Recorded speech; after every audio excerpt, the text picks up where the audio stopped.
Here, I want to start with a quote that you kind of said was one of your favorites in some correspondence that we had prior to this conversation. And I'm gonna try to say it in Spanish and correct me if I'm wrong, but cada cabeza es un mundo. Yeah.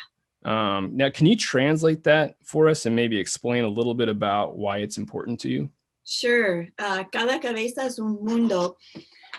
That's a quote I heard from a colleague that I worked with in Guatemala, who is a local teacher and also worked with our NGO supporting the public schools. And he he taught me that quote at one point in his own reflection on his students.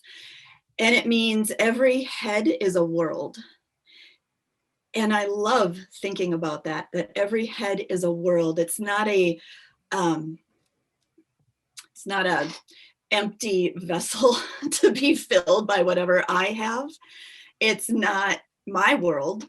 It's not anything I can make assumptions about. Every head is its own world. Every mind is filled with its own experiences, its own dreams, its own ideas and perceptions, and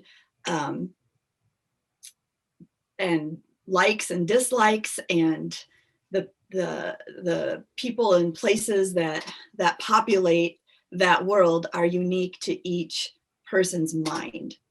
And so sometimes I like to just, it might be in the line at the grocery store.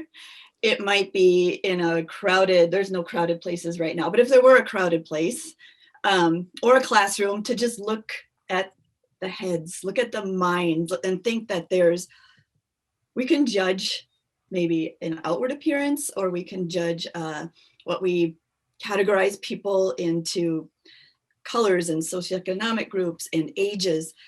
But if you just think about the worlds around you instead of categories, it's so interesting, and it's so exhilarating to think that your world is just as valuable and their worlds are just as valuable.